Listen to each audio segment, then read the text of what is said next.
بسم الله الرحمن الرحيم والصلاة والسلام على رسوله الكريم وعلى آله وصحبه أجمعين أما بعد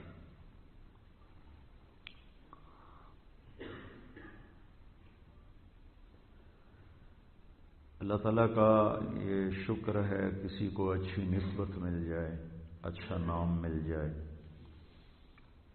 ابراہیم علیہ السلام جیسے نبی نے دعا مانگی وجعل لی لسان صدق فی الآخرین، کہ میری اچھی شہرت رہے میرے بعد۔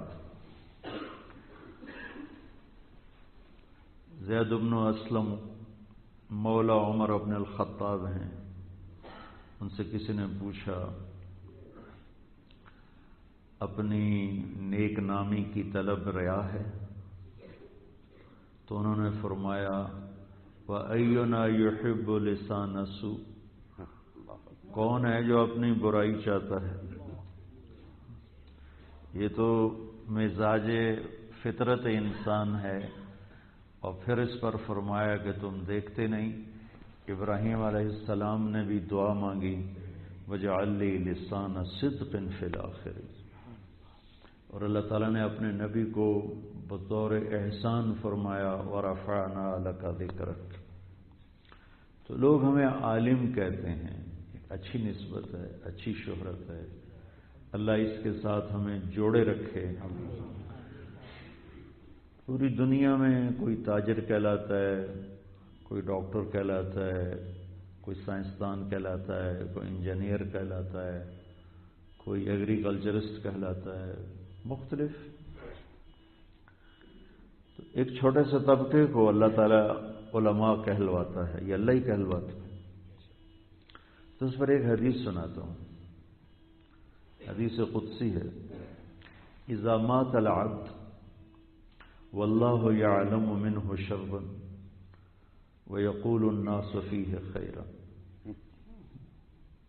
ایک شخص مرتا ہے،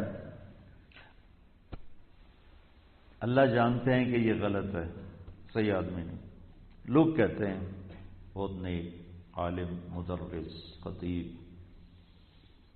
پیر صاحب، شیخ صاحب، تبلیغی صاحب، نیک نسبت، مؤذن صاحب، امام صاحب، حاجی صاحب، نیک نسبتوں سے اس کا تذکرہ ہوتا ہے۔ جب اللہ کے سامنے پیش ہوتا ہے تو اللہ تعالیٰ فرماتے ہیں قد قبلت شہادت عبادی لعبدی وعفوت عن علم۔ اللہ تعالیٰ فرماتے ہیں مجھے تو پتہ ہے تم غلط آدمی ہو، میرے علم میں ہے تم عالم نہیں ہو، جاہل ہو، لیکن یہ میرے سارے بندے کہہ رہے ہیں ویلنزیا والے کے عالم تھے، عالم تھے، عالم تھے۔ تو چلو میں اپنے بندوں کی گواہی قبول کرتا ہوں، اپنے علم کو چھوڑتا ہوں، جاؤ معاف کرو، جاؤ معاف کرو، جاؤ۔ یحییٰ بن اقسم کا انتقال ہوا تو خواب میں کسی کو ملے تو پوچھا آپ کے ساتھ کیا ہوا؟ تو کہنے لگے جب میں اللہ کے سامنے پیش کیا گیا تو مجھے اللہ نے کہا یا شیخ السوء فعلت کذا، یا شیخ السوء فعلت کذا، نافرمان بوڑھے تو بڑھاپے میں بھی ایسے گناہ کرتا رہا۔ تو کہنے لگے میں نے آگے اللہ سے کہا علم کی شان دیکھو، کہنے لگے میں نے اللہ سے کہا ما بلغنی عنک ما اسمع، یا اللہ میں نے تیرے بارے میں یہ نہیں سنا جو تو بات کر رہا ہے۔ سبحان اللہ۔ تو کہنے لگے اللہ نے کہا وما بلغک عنی، تو تجھے کیا خبر ملی ہے میرے بارے میں؟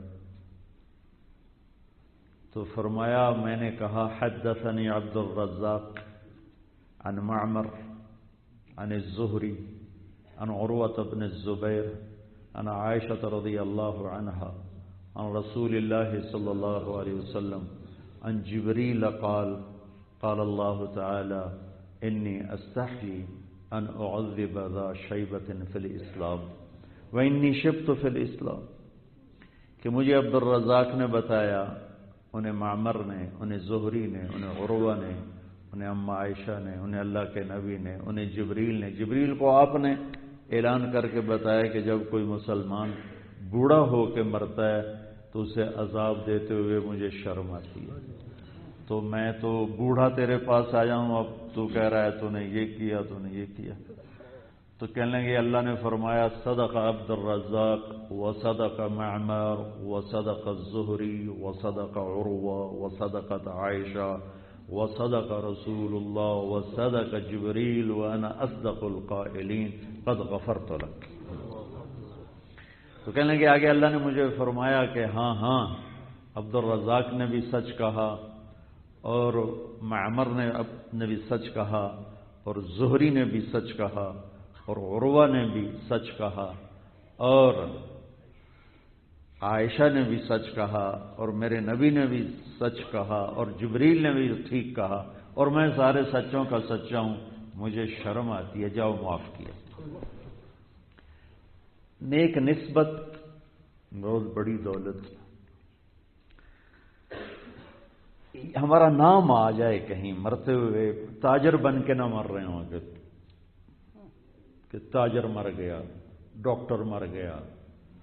یہ بھی ساری ہمارے تعارف کی چیزیں ہیں، لیکن یہ ایک اسپیشل نسبت ہے. حافظ صاحب فوت ہو، علامہ صاحب فوت ہو گئے، مفتی صاحب فوت ہو گئے، تبلیغی بھائی فوت ہو گئے. یہ اعلیٰ نسبت ہے. اس پر آگے ایک اور حدیث ابھی یاد آ گئی، وہ عرض کرتا ہوں کہ ینادی مناد یوم القیامہ، ایک آواز دینے والا آواز دے گا این الفقہاء. حساب سے پہلے یہ اعلان ہوگا این الفقہاء، علماء کہاں ہیں؟ اس میں تو ساری امتیں شریک ہوں گی، آدم علیہ السلام سے لے کر اس امت تک جتنے بھی فقہاء اسلام تھے، وہ فقہاء امت تھے، وہ سب ان کو ایڈریس کیا جا رہا ہے. این الفقہاء، کہاں ہیں فقہاء؟ کھڑے ہو جائیں. دوسرا اعلان ہوگا این الائمہ، امام مسجد کہاں ہیں؟ یہ اعلان صرف اس امت کے لیے ہوگا، چونکہ پہلی امتوں میں نہ مسجد ہے نہ باجماعت نماز ہے. پہلی امتیں 2 نمازیں، فجر کی 2 رکعت، عصر کی 2 رکعت، بلا تلاوت نہیں، چونکہ وہ اپنی کتاب کے حافظ نہیں ہوتے تھے. کتاب کا حافظ صرف نبی اور رسول، باقی کوئی بھی نہیں. تو ان کی نماز تسبیح ہوتی تھی، اور ان کی نماز میں رکوع نہیں تھا. ورکعی مع الراکعین میں جھکنا مراد ہے، اصطلاحی رکوع مراد نہیں ہے. رکوع نہیں تھا، تلاوت نہیں تھی، باجماعت نہیں تھا. معبد، اس لیے معبد صومعہ کے الفاظ حدیث. مسجد صرف اس امت کو ملی ہے، مسجد صرف اس امت کے لیے، باجماعت نماز صرف اس امت کے لیے. لہذا امام بھی صرف اس امت میں ہوں گے، پہلی امتوں میں امام نہیں ہوں گے. تو اعلان ہوگا این الائمہ. تیسرا اعلان ہوگا این المؤذنون، اذان دینے والے کہاں ہیں؟ یہ بھی صرف اسی امت میں ہے کہ پہلی امتوں میں اذان کوئی نہیں تھی، اس امت کو اذان ملی. اور عام طور پر پوری دنیا میں ان حضرات کے ساتھ کوئی اچھا سلوک نہیں ہوتا ہے. خاص طور پر مؤذن بیچارہ اتنا حقیر ہوتا ہے کہ وہ سب کی ڈانٹ ٹپٹ کھاتا ہے. پتہ نہیں یہاں کیا ہوتا ہے، یہی ہوتا ہے. چونکہ وہیں سے آئے ہوئے ہیں نا، ہندوستان سے آئے ہوئے ہیں، پاکستان سے آئے ہوئے ہیں، تو مؤذن کو ذلیل کرنا. امام مسجد 2 منٹ لیٹ ہو گیا تو اس کو کھڑے کھڑے بے عزت کر دینا. گھڑی نہیں دیکھی، ٹائم نہیں دیکھا، دیکھو کیا ٹائم ہو گیا، اتنے لیٹ ہو گئے ہو. تو وہ بیچارہ چپ کر کے سن لیتا ہے.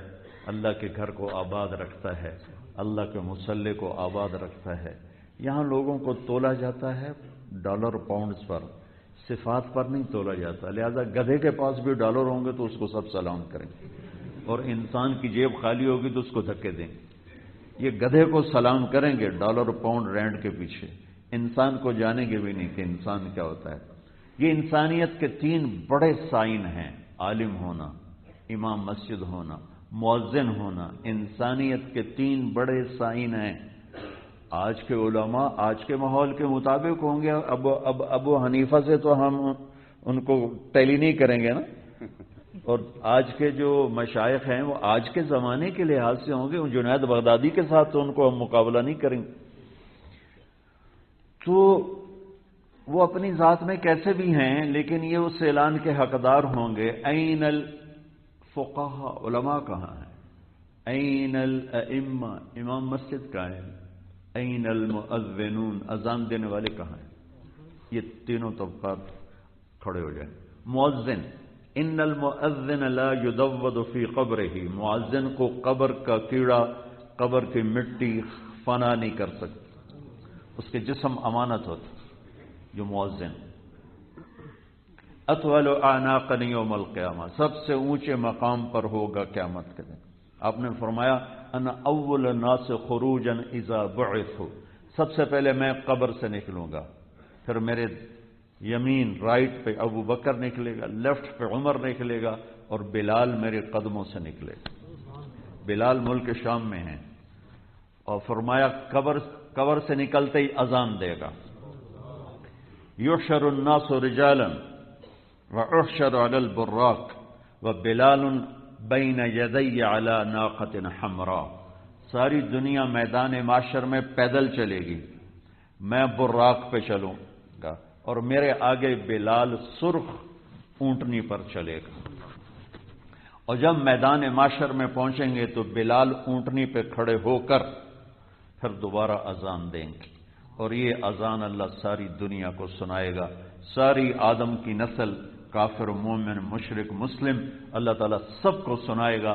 اور جب حضرت بلال کہیں گے اشہد ان لا الہ الا اللہ, تو اس دن ابو جہل بھی کہے گا سچ کہہ رہے ہو, سچ کہہ رہے ہو. جو کہیں گے اشہد ان محمد رسول اللہ, تو ساری دنیا کا کفر پکارے گا سچ کہہ رہے ہو, سچ کہہ رہے ہو. لیکن اس دن کی تصدیق کا تو فائدہ کوئی نہیں ہے. تو اللہ کی بارگاہ میں یہ بڑے عظیم لوگ ہیں, بڑے عظیم لوگ ہیں. سب سے زیادہ انہیں کوئی حقیر نظروں سے دیکھا جاتا ہے. مجھے کہوں میرے باپ نے گھر سے نکال دیا تھا, میں جب 70s میں تبلیغ میں لگا تو I want to be a doctor, تو my father also want to be a doctor. اور ڈاکٹر کا امیج بہت ہیوج, اور مولوی مچھر جیسا. تو جب میں نے کہا میں مولوی بنوں گا, ڈاکٹر نہیں بنوں گا, تو میرے باپ پاگل جیسے ہو گئے, پاگل. تو عزت کو ٹھکراتا ہے, ذلت کو قبول کرتا ہے. میں برداشت نہیں کر سکتا, اگر تم نے مولوی بننا میرے گھر سے نکل جاؤ. نکال دیا. 23 نومبر 1972 سیٹرڈے 9 AM.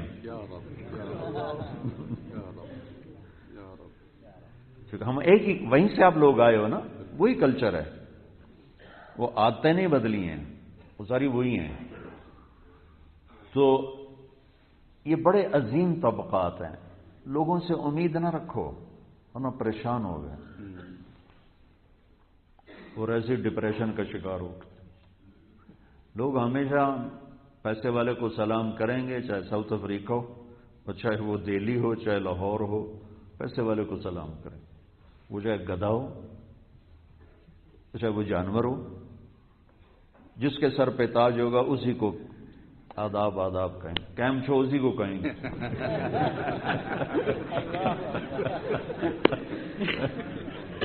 اور جن کے سینے میں علم ہے, قرآن ہے, مصلے کو انہوں نے رونق بخشی ہوئی ہے, ان کو یوں کر کے دیکھیں گے, ایسے کر کے دیکھیں. یہ انگریز کلچر چھوڑ کر گیا تھا, وہ ہمارے اندر اس کو ایسے انجیکٹ کر کے گیا ہماری نسلوں میں.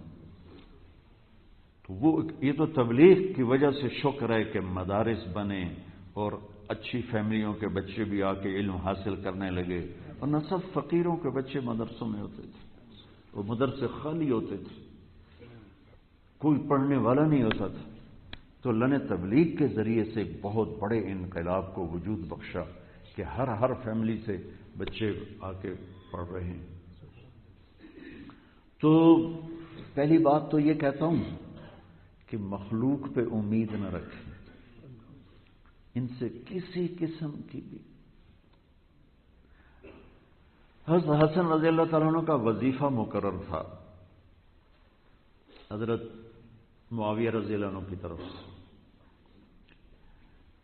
تو وہ لیٹ ہو گیا، 1,00,000 درہم بھیجا کرتے تھے، وہ لیٹ ہو گیا، تو ان کو خیال آیا کہ میں خط لکھوں، تنگی آ گئی، خط لکھوں، قلم اور دوات منگوا کے لکھنے لگے، پھر رکھ دیا اور سو گئے، خیال کیا صبح لکھوں گا، تو خواب میں اللہ کے نبی کی زیارت ہوگی، کہا حسن میرا بیٹا ہو کر مخلوق سے مانگتا ہے، کہ یا رسول اللہ تنگی بہت آ گئی، تو آپ نے فرمایا تو یہ دعا مانگ، اللہم اقذف فی قلبی رجاءک وقت رجائی عمن سواک حتى لا ارجو احدا غیرک اللہم ما ضعفت عنہ قوتی وقصر عنہ عملی ولم تنتہ الیہ رغبتی ولم تبلغه مسألتی من اليقین مما اعطیت به احدا من الاولین والآخرین فخصنی به یا رب العالمین۔ یہ میں ترجمہ کر کے بھی بتاتا ہوں۔ تو وہ قلم دوات تو کینسل کر دیا اور یہ دعا مانگنا شروع کر دی۔ تیسرے چوتھے دن یا ہفتے بعد یا 15 دن بعد یا مہینے بعد حضرت معاویہ رضی اللہ عنہ 1,00,000 بھیجا کرتے تھے، انہوں نے 15,00,000 بھیجا، 1.5 ملین بھیجا، پہلے صرف 1,00,000، 1.5 ملین بھیجا۔ اے اللہ، اس کے اکثر اوپر والے 2-3 جملے پر جو میں کہہ رہا تھا کہ مخلوق سے نظریں ہٹا لو، تمہیں ریڑھی لگا کے فروٹ بیچنا پڑے بیچو، لیکن مالداروں کی جیب پہ نظر نہ رکھو، تو اللہ تمہیں عزت دے گا، غنا دے گا۔ ہم خود تراشتے ہیں منازل کے سنگ میل، ہم وہ نہیں ہیں جن کو زمانہ بنا گیا۔ ہم لوگوں کی جیب پہ نظر نہیں رکھتے، ہم اللہ کے خزانوں پہ نظر رکھتے ہیں۔ اللہم اقذف فی قلبی رجاءک، یا اللہ میرے دل میں اپنی امید گاڑ دے، قذف ایسے ٹھوک کے کسی چیز کو اندر ڈالنے کو قذف کہتے ہیں، یا اللہ میرے دل میں اپنی امید ایسے ٹھوک کے گاڑ دے، وقت رجائی عمن سواک، اور باقی سب سے میری امیدیں کاٹ دے، توڑ دے، حتی لا ارجو احدا غیرک، یہاں تک کہ میرا کسی پر کوئی دھیان جائے ہی نہیں۔ سالم بن عبداللہ بن عمر بیت اللہ کا طواف فرما رہے تھے، اور ان کے ساتھ اموی شہزادہ ہشام بن عبد الملک بھی طواف کر رہا تھا، دونوں میں دوستی تھی۔ تو ہشام نے کہا سالم سل حاجتک، سالم کوئی ضرورت بتاؤ، حضرت عمر کے پوتے حضرت عبداللہ کے بیٹے، تو کہنے لگے اللہ کے گھر میں اللہ کو چھوڑ کے تمہیں بتاؤں، افی بیت اللہ الی غیر اللہ، افی بیت اللہ الی غیر اللہ، ارے اللہ کے بندے کیسا تو نادان ہے، اللہ کو چھوڑ کے تجھے بتاؤں گا؟ تو وہ چپ ہو گیا۔ جب طواف سے فارغ ہو کر باہر نکل گئے حرم شریف سے باہر، تو اس نے کہا سل حاجتک، اب تو بتا، اب تو حرم نہیں ہے۔ کہنے لگے دنیا کی حاجت بتاؤں یا آخرت کی بتاؤں؟ وہ کہنے لگا دنیا کی بتاؤ، آخرت میں کیا کر سکتا ہوں، دنیا کی بتاؤ۔ جو کہنے لگے ما سألت من یملکھا فکیف من لا یملکھا، کہا ہشام دنیا تو کبھی دنیا کے مالک سے نہیں مانگی، تجھ سے کیا مانگوں؟ قتیبہ بن بکار رحمت اللہ علیہ کی خدمت میں ملک کافور اخشیدی مصر کا بادشاہ گزرا تھا، جس نے پہلی بنو عباس سے اپنے آپ کو کاٹ کے اپنی حکومت مستقل کی۔ اخشیدی متنبی کا ممدوح بھی ہے۔ اس نے وہ آپ کی محفل میں آتا تھا، آپ کی محفل میں آتا تھا اور روزانہ درس سنتا تھا، اور سال کے بعد 1,000 دینار گفٹ کرتا تھا۔ 1,000 دینار پاکستانی 2 کروڑ روپیہ بنتا ہے پاکستان کا۔ 18 سال وہ آتا رہا اور ہر سال ایک تھیلی پیش کرتا رہا۔ 18 سال کے بعد ایک پیپر لے کر آ گیا، حضرت اس پہ سائن کر دیں۔ پڑھا تو وہ ٹھیک نہیں تھا، کہا یہ تو ٹھیک نہیں، سائن کیسے کروں؟ کہا حضرت لوگ اصل میں آپ کی بات مانتے ہیں، تو آپ کی طرف سے جائے گی یہ بات تو ہمیں لوگوں سے منوانا آسان ہو جائے گا، اور آپ کی طرف سے نہیں جائے گی تو ہمارے لیے مشکل ہوگی۔ تو فرمانے لگے میں کیسے اس پر سائن کروں، یہ ہے ہی اللہ کے حکم کے خلاف، میں تو نہیں کر سکتا۔ تو ایک دم غصے میں آ گیا، کہا ہم کھلاتے بھی ہیں اور پھر بھی ہمارے سامنے آنکھیں دکھاتے ہو، چلو میرے پیسے واپس کرو یا سائن کرو، میرے پیسے واپس کرو یا سائن کرو۔ یہ ہوتا ہے مالداروں کا مسئلہ۔ حضرت تھانوی فرماتے تھے چندہ غریبوں سے مانگو، مالداروں سے نہیں۔ مالدار احسان جتلائے گا، غریب شکریہ ادا کرے گا کہ شکر ہے مولانا آپ نے میرا مال قبول کر لی۔ تو کہنے لگا میرے 18,000 واپس کر یا سائن کر۔ اسے خبر ہے غریب آدمی ہے، یہ کہاں سے واپس کرے گا؟ ان کا جی بہت اچھا۔ گھر گئے اور 18 تھیلیاں جس طرح بند تھیں ان کو کھولا بھی نہیں ہوا تھا، ویسے ہی بند کی بند لا کر اس کے سامنے پھینک کے کہا بس میرے ایمان کی اتنی قیمت لگائی تھی، تو میرے ایمان کو بس اتنی قیمت لگائی تھی، اٹھا کے لے جا، نکل جا میرے مجلس سے۔ وہ اس قدر اس پر روب چھایا کہ وہ اف نہیں کر سکا اور وہ پیسے اٹھوا کے باہر چلا گیا۔ وَإِذَا سَأَلْتَ فَاسْأَلِ اللَّهَ وَإِذَا اسْتَعَنْتَ فَاسْتَعِنْ بِاللَّهِ وَاعْلَمْ أَنَّ الْأُمَّةَ لَوِ اجْتَمَعُوا عَلَىٰ أَنْ يَنْفَعُوكَ بِشَيْءٍ لَمْ يَنْفَعُوكَ بِشَيْءٍ إِلَّا قَدْ كَتَبَهُ اللَّهُ لَكَ وَلَوِ اجْتَمَعُوا عَلَىٰ أَنْ يَضُرُّوكَ بِشَيْءٍ لَمْ يَضُرُّوكَ إِلَّا بِشَيْءٍ قَدْ كَتَبَهُ اللَّهُ عَلَيْكَ رُفِعَتِ الْأَقْلَامُ وَجَفَّتِ الصُّحُفُ۔ جب مانگو تو اللہ سے مانگو، جب پکارو تو اللہ کو پکارو، مانگنا ہو تو اللہ سے مانگ، پکارنا ہو تو اللہ کو پکار۔ ساری دنیا مل کے تمہیں نفع دینا چاہے نہیں دے سکتے، اتنا ہی ملے گا جتنا اللہ چاہتا ہے۔ ساری دنیا تمہیں نقصان پہنچانا چاہے نہیں پہنچا سکتے، اتنا ہی ہوگا جتنا اللہ چاہتا ہے۔ تو اس علم کی نسبت کے کچھ تقاضے ہیں، جس میں پہلا تقاضا یہ ہے کہ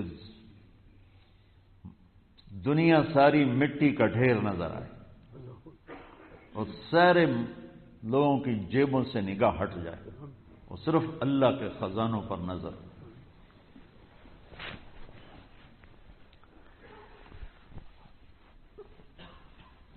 صحابہ میں تو کے بارے میں تو اتفاق ہے کہ ابو بکر افضل الصحابہ ہے، یہ تو متفق علیہ چیز ہے۔ تابعین کے بارے میں کون ہیں تو 3 نام آتے ہیں۔ بعضوں کے نزدیک اویس کرنی، بعضوں کے نزدیک حسن بصری اور بعضوں کے نزدیک سعید بن مسیب، یہ 3 نام آتے ہیں۔ تو کچھ علماء حسن بصری کو افضل التابعین قرار دیتے ہیں، کچھ علماء سعید بن مسیب کو، کچھ علماء حسن بصری کو۔ تو سعید بن مسیب کتنا بڑا نام ہو گیا کہ ان 3 میں ایک سعید بن مسیب بھی ہیں۔ عبد الملک ابن مروان نے ان کی بیٹی کا رشتہ اپنے بیٹے ولید کے لیے مانگا، جو آگے امیر المومنین بننے والا تھا، انکار کر دیا، کوڑے کھائے۔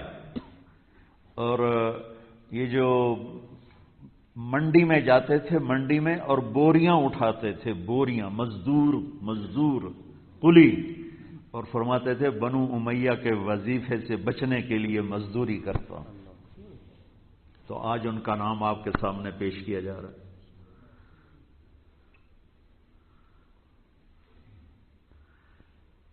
تو اس کا پہلا تقاضا یہ ہے کہ نظر اللہ پر ہو. ہم بھی بشر انسان ہیں، کبھی چلی جائے گی تو کوئی ایسا مسئلہ نہیں ہے. ابو ہریرہ بھی راستے میں بیٹھے تھے، کوئی گزرے تو مسئلے کے بہانے روٹی مل جائے، تو یہ ایک بشری چیز ہے، اس کا یہ کوئی ایسا کفر نہیں ہے کہ نظر کا چلے جانا کوئی بڑی بات نہیں ہے. نہیں، ہمارا ضمیر نہ بکے، ضمیر نہ بکے کہ اللہ نے آپ کو جو نسبت دی ہے اس کی قیمت لوگ نہیں لگائیں گے، اللہ لگائے گا اور اللہ کا رسول لگائے گا. آپ نے فرمایا میری امت کے علماء کا جھنڈا معاذ بن جبل کے ہاتھ میں ہوگا، اس جھنڈے کے نیچے ہمیں جگہ مل جائے گا، ہمارا کام بن گیا. تو لوگوں کے پاس جو کچھ ہے اس سے بے نیاز ہو جانا، ارادے جن کے پختہ ہوں، نظر جن کی خدا پر ہو، تلا تم خیز موجوں سے وہ گھبرایا نہیں کر سکتا.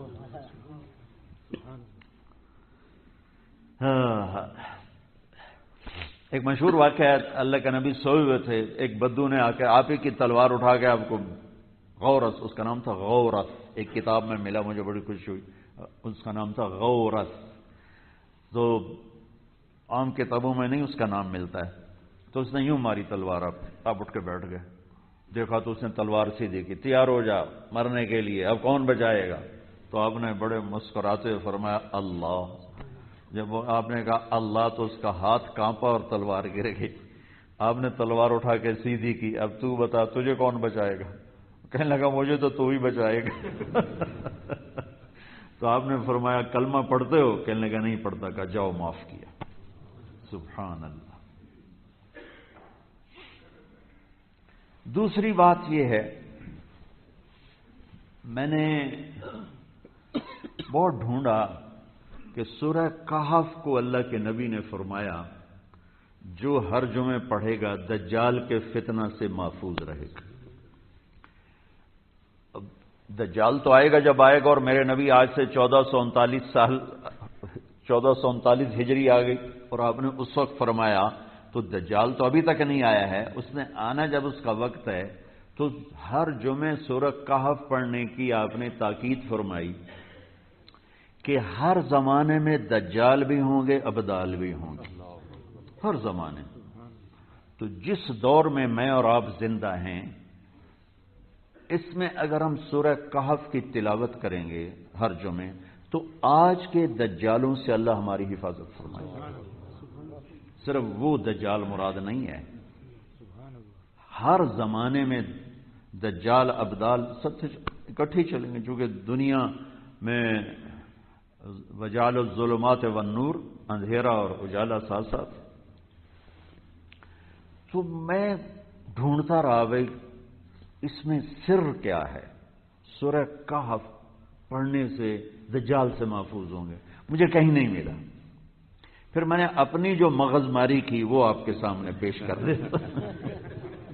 اگر وہ ٹھیک ہے تو اللہ کی طرف سے ہے، غلط ہے تو میرے منہ پہ مار دو. سورہ کہف میں اللہ تعالیٰ نے 3 سفر بیان کیے ہیں. 3 سفر ہیں. ایک اصحاب کہف کا سفر ہے، ایک موسیٰ علیہ السلام کا سفر ہے، ایک ذوالقرنین کا سفر ہے. اصحاب کہف کے سفر کی بنیاد ہے تزکیہ، موسیٰ علیہ السلام کے سفر کی بنیاد ہے علم، اور ذوالقرنین کے سفر کی بنیاد ہے دعوت. تو اگر ہم اپنے تزکیے میں مستقل لگے رہیں، طلب علم میں مستقل لگے رہیں، دعوت میں مستقل لگے رہیں، تو ہر دور کے دجال ہمارے سامنے مٹی ہو جائے گی. یہ میری جستجو ہے، اگر ٹھیک ہے تو اللہ کی طرف سے. اب کافی سارے علماء بیٹھے ہوئے ہیں، تو غلط ہے تو بھائی انسانی سوچ تو کچھ بھی ہو سکتی ہے، صحیح بھی ہو سکتی، غلط بھی ہو سکتی. تو اصحاب کہف فَأْوُوا إِلَى الْكَهْفِ يَنشُرْ لَكُمْ رَبُّكُمْ مِنْ رَحْمَتِهِ وَهَيِّئْ لَكُمْ مِنْ أَمْرِكُمْ مِرْفَقًا. کہ تزکیہ میں تخلیہ چاہیے، تزکیہ میں تخلیہ چاہیے. تو وہ فاووا الی الکہف ہے. اور ایک اور آیت یاد آ گئی تو بھی ساتھ کہ اللہ تعالیٰ نے فرمایا اپنے حبیب کی ذمہ داری کو بیان کرتے ہوئے کہ هو الذی بعث فی الامیین رسولا منہم یتلو علیہم آیاتہ ویزکیہم ویعلمہم الکتاب والحکمہ وان کانوا من قبل لفی ضلال مبین. یسبح للہ ما فی السماوات والارض وهو العزیز الحکیم. یسبح للہ ما فی السماوات وما فی الارض الملک القدوس العزیز الحکیم. یہ قرآن کی واحد جگہ ہے جہاں اللہ نے 4 ناموں کو اکٹھا ذکر کیا ہے، ورنہ آیت کا جو اختتام ہے 2 صفتیں 1 صفت 3، یہاں 4 ہیں. پورے قرآن کو دیکھنے کے بعد میں آپ کو یہ صرف یہ واحد جگہ جہاں الملک القدوس اور العزیز الحکیم. تو انبیاء کی محنت وراثت میں ہمیں ملی ہے، چونکہ اللہ کے نبی نے کہا ان العلماء مکمل کرو وراثت میں ملی ہے. تو وَإِنَّ الْأَنْبِيَاءَ لَمْ يُوَرِّثُوا دِرْهَمًا وَلَا دِينَارًا. یہ بھی آپ نے واضح کر دیا کہ بھائی درہم دینار کا چکر نہیں ہے، علم کا چکر ہے. الملک کا تعلق یتلو علیہم آیاتہ کے ساتھ. نشانیاں، اگر آیت کو نشانی کے طور پر لو تو پوری کائنات اللہ کی نشانی ہے. اور نبی کیا کرتا ہے؟ ملک اس بادشاہ کی نشانیوں سے بادشاہ کا پتہ بتاتا ہے. وَيُزَكِّيهِمْ کا تعلق قدوس کے ساتھ ہے. قدوس پاکیزہ. تو دوسری ذمہ داری قدوس کے لفظ کے ساتھ جڑی ہوئی ہے، یزکیہم تزکیہ کرتا ہے. تیسری ہے العزیز، اس کا تعلق کتاب کے ساتھ ہے کہ عزت والے طاقت والے ہی کا امر چلتا ہے. اسماعیل قرآن پڑھ رہے تھے. السارق والسارقۃ فاقطعوا ایدیہما جزاء بما کسبا نکالا من اللہ واللہ غفور الرحیم پڑھا. تو ایک بدو پاس بیٹھا تھا، اس نے کہا یا ھذا ایو کلام ھذا، او بھائی یہ کون سا کلام پڑھا ہے تو نے؟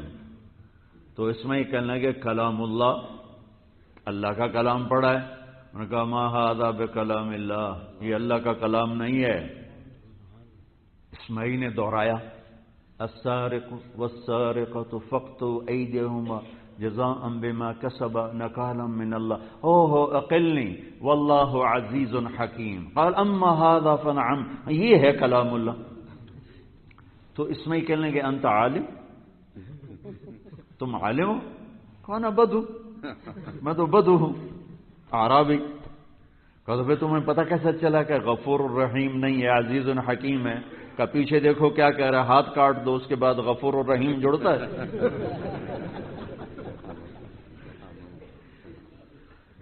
کہنے لگا لو غفر ورحم لم یأمر بالقطع عز فحکم فامر بالقطع. تو عزیز کا تعلق کتاب کے ساتھ ہے، قانون اس کا چلتا ہے جس کے پاس طاقت ہو. کتاب اور حکمت کا تعلق العزیز الحکیم کے ساتھ ہے. تو تزکیہ زندگی بھر یہ سفر جاری رہے. یہ خلافت بھی فتنہ بن گئی ہے. وہ جس کو خلافت ملتی وہ سمجھتا میں اب جنید بغدادی بن گیا ہوں. وہ تو ابتدائی سفر ہوتا ہے نہ کہ انتہائی سفر. وہ تو ابتدائی سفر ہے، جیسے درس نظامی ابتدائی سفر ہے نہ کہ انتہائی سفر. تزکیے کا سفر ساری زندگی چلے کہ موت تک نفس و شیطان کے ساتھ جنگ ہے جو کبھی بھی ختم نہیں ہوتی. میدان جنگ کی لڑائی تو حق و باطل کی بہت کم ہوئی ہے انسانی تاریخ میں، لیکن اپنے ساتھ جنگ و جدل جب سے آدم آئے اسی دن شیطان آیا، اسی دن سے یہ جنگ جاری ہے. تو تزکیے کا سفر ختم نہ کیا جائے، اپنے آپ کو محتاج بنا کے اس سفر کو مسلسل طے کرتے رہنا چاہیے۔ علم کا سفر پہلے کلیم اور پہلے صاحب کتاب، اس سے پہلے کتاب کسی کو نہیں ملی، اس سے پہلے کلام کا شرف کسی کو نہیں ملا۔ اتنا پتا چلا کہ ایک آدمی کے پاس وہ ہے جو میرے پاس نہیں، تو کہا لن ابرح الارض لا ابرح حتى ابلغ مجمع البحرین او امضی حقوبا۔ حقوبا کا مطلب ہے جب تک نہیں ملے گا ساری زندگی چلتا، واپس ہی نہیں جاؤں گا۔ ادھر تو 6 سال کے بعد علامہ بن جاتا، 2 سال اور لگا کہ مفت کا مفتی ہوتا ہے۔ یہ 2 سالہ مفتیوں نے بھی بڑا تنگ کیا ہوا ہے۔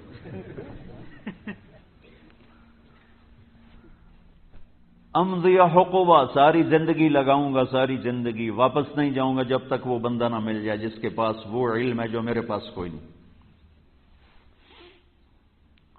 یا اللہ میں نے جانا ہے، میں نے سیکھنا ہے۔ اتنے بڑے اعزاز کے بعد بھی علم کا سفر ختم نہیں ہو سکتا۔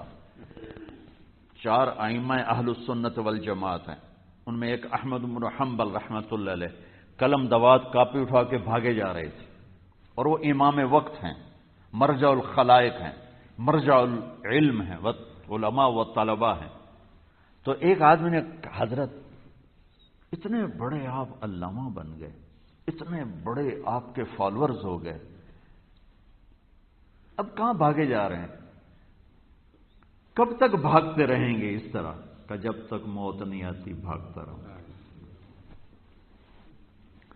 تو علم کے سفر کی بھی کوئی انتہا نہیں ہے۔ درس نظامی کرنے کے بعد آپ فارغ ہو کے بیٹھ جائیں کہ بس میں تو علامہ بن گیا ہوں۔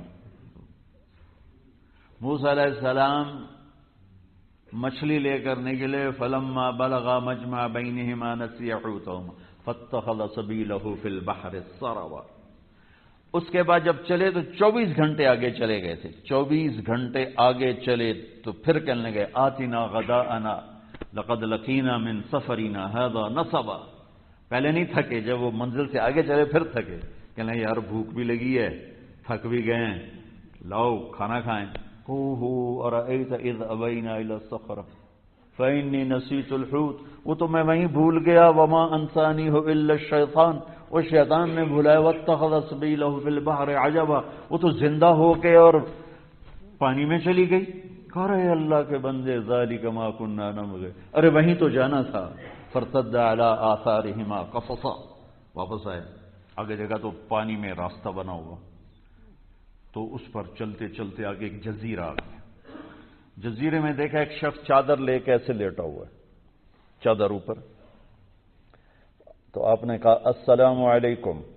اب آپ انسانی فطرت دیکھو، میں ایسے لیٹا ہوں، مجھے مولوی سلیمان مجھے آ کر کہتا ہے السلام علیکم، آگے میں کہتا ہوں کون ہو سلام کرنے والے؟ تو ان کے دل پہ کیا گزرے گی؟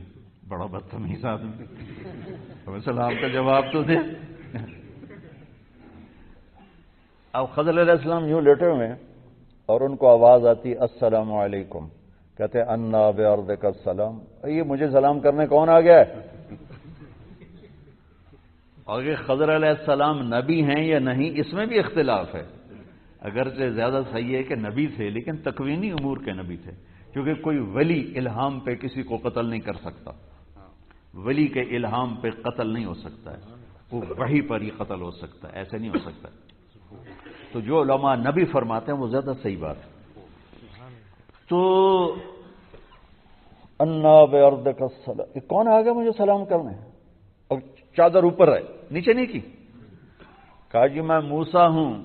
کہ کون موسیٰ؟ چادر اوپر ہی ہے، کون موسیٰ؟ کہا جی بنی اسرائیل والا۔ پھر انہوں نے چادر اوپر سے ہٹائی۔ اللہ کیا بے نیازی دکھائی ہے۔ اللہ شاید امتحان لینا چاہتے تھے موسیٰ علیہ السلام کا۔ خضر علیہ السلام کی تو کوئی حیثیت نہیں موسیٰ علیہ السلام کے سامنے۔ وَكَلَّمَ اللَّهُ مُوسَىٰ تَكْلِيمًا إِنِّي اصْطَفَيْتُكَ عَلَى النَّاسِ بِرِسَالَاتِي وَبِكَلَامِي فَخُذْ مَا آتَيْتُكَ وَكُن مِّنَ الشَّاكِرِينَ۔ وَأَنَا اخْتَرْتُكَ فَاسْتَمِعْ لِمَا يُوحَىٰ. کیا قرآن عظمت موسیٰ بیان کرتا ہے، اور وہ یوں بیٹھے لیٹے لیٹے باتیں کر رہے ہیں. پھر انہوں نے کہا موسیٰ بنو اسرائیل تو چادر ہٹائے گا. کیسے آئے؟ اب موسیٰ علیہ السلام کی تواضع دیکھنا. طالب علم کسے کہتے ہیں؟ هل اتبعک، هل اتبعک، کیا تواضع ہے.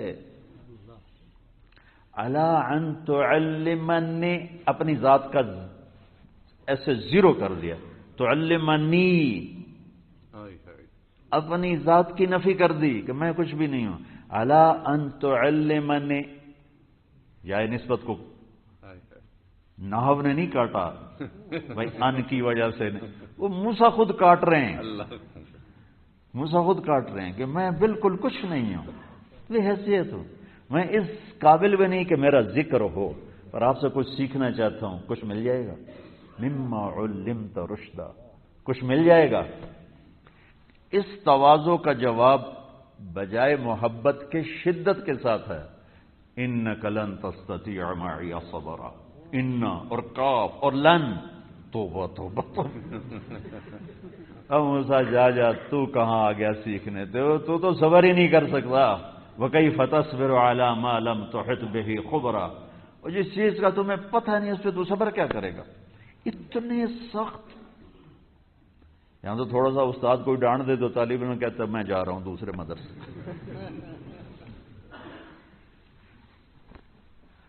تو اتنی بڑی سخت ڈانٹ کے بعد موسیٰ علیہ السلام کہہ رہے ہیں، موسیٰ علیہ السلام کو کہنا چاہیے تھا تم مجھے جانتے نہیں ہو، میں کلیم اللہ ہوں، میں موسیٰ ہوں، اور تم مجھ سے اس طرح گستاخی کے ساتھ بات کرتا ہے. جس سے آج کوئی ہمارے ساتھ اونچ نیچ ہو جائے تو ہم علماء ہیں، تم جانتے نہیں ہو ہم علماء ہیں. کیا علماء ہیں بھائی، کیا پدی کا شوربہ.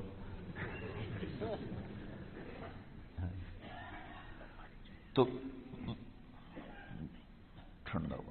موسیٰ علیہ السلام کہنے لگے ستجدنی انشاء اللہ صابرا. بیٹھ جاؤ. ستجدنی انشاء اللہ صابرا ولا اعصی لک امرا. نکرہ تحت النفی، لا اور امرا. امر پہ الف لام نہیں ہے کہ آپ کی چھوٹی سے چھوٹی بات کی بھی خلاف ورزی نہیں کروں. 100% مانوں گا.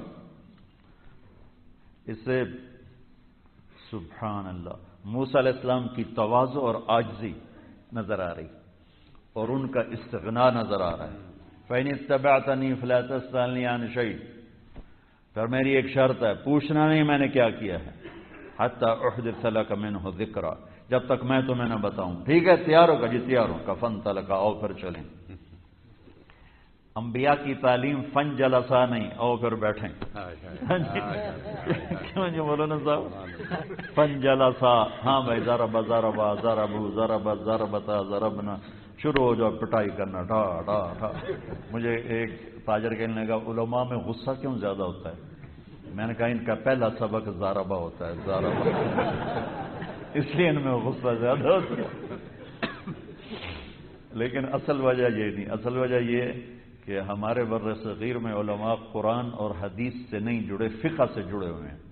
تو فقہ غالب ہے، قرآن حدیث مغلوب ہے، اور جس کا فقہ زیادہ ہوگا وہ خشک مزاج ہوگا. جس کا قرآن زیادہ ہوگا اس میں اعتدال بھی ہوگا، نرمی بھی ہوگی، محبت بھی ہوگی. جس کا حدیث کے ساتھ تعلق ہوگا اس کے اندر اعتدال بھی ہوگا، محبت بھی ہوگی، نرم. جو صرف عالمگیری کے ساتھ جڑا ہوگا اور شامی کے ساتھ جڑا ہوگا وہ اس سے اللہ ہی بچائے.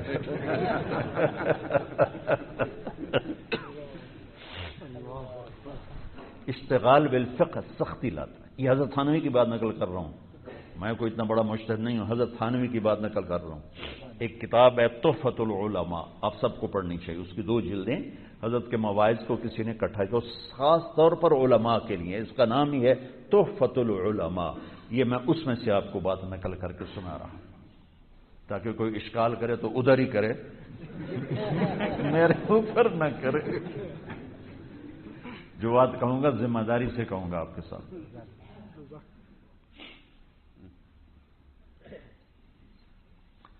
تو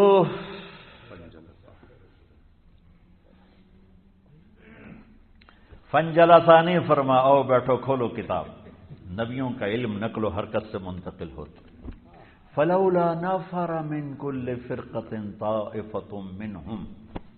ایک نفرہ کا لفظ، ایک طائفہ. طائفہ کہتے ہیں گھومنے والے کو، بیٹھنے والے ہیں نہیں. جماعت کا لفظ نہیں کہا، اناس نہیں کہا.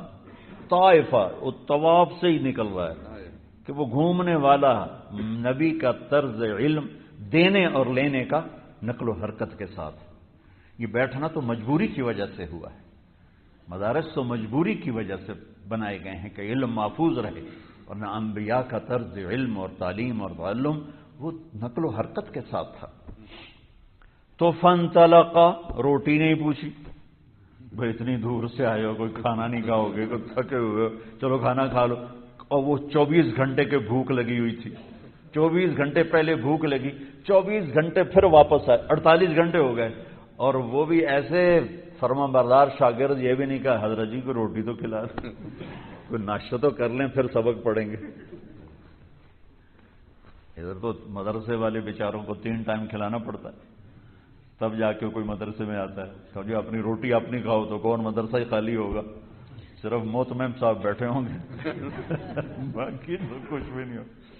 فانطلقا، چلا لیا. وہ میں بھی کچھ نہیں کہا، چل پڑے. حتی اذا رکبا فی السفینۃ خرقہا. وہ تو اچھا، وہ کشتی والے خضر علیہ السلام کو پہچانتے تھے، انہوں نے کرایہ نہیں لیا. جب کشتی چلی تو انہیں پھٹا توڑ دیا. اخرقتها لتغرق اہلها لقد جئت شیئا امرا. یہاں بھول گئے تھے کہ میں نے خضر سے وعدہ کیا ہے کہ کچھ نہیں بولوں گا. تو یہ کیا کر رہے ہو؟ انہوں نے تم سے کرایہ نہیں لیا، تم اس کی کشتی توڑ کے سب کو ڈبونا چاہتے ہو. تو خضر علیہ السلام کے لہجے میں اور سختی آ گئی.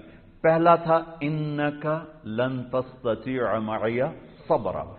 اب اس میں اور شدت پیدا کر کے فرمایا الم اقل. یہ الم اقل یہ چھڑی ماری ہے. الم اقل انک لن تستطیع معی صبرا. تو آگے موسیٰ علیہ السلام کی تواضع اور بڑھ گئی.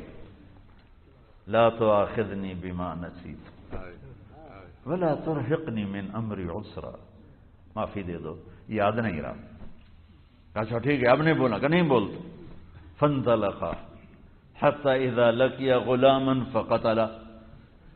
اب بھولے نہیں، اب یاد تھا کہ میں نے نہیں بولنا، لیکن اب وہ صاحب شریعت نبی ہیں، لہذا وہ صبر نہیں ہوا. اقتلت نفسا زکیۃ بغیر نفس لقد جئت شیئا نکرا.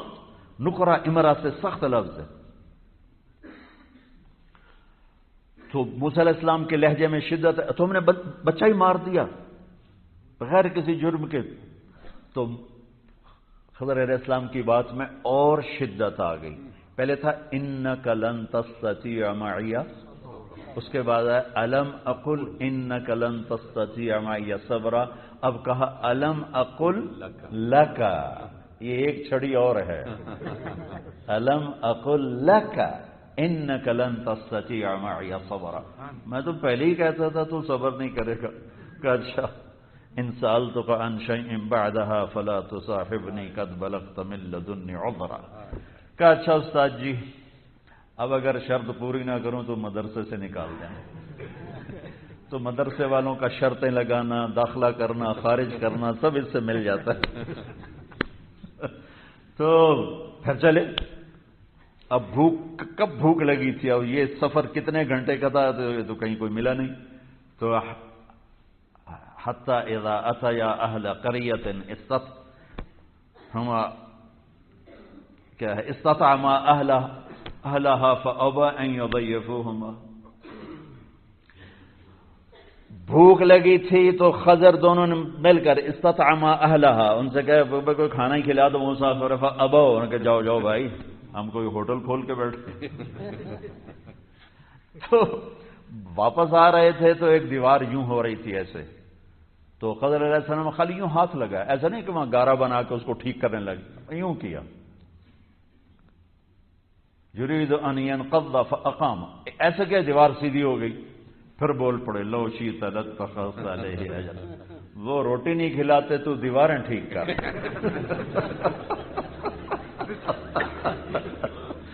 ارے اس پر کوئی مزدوری لے ہم روٹی کھائیں.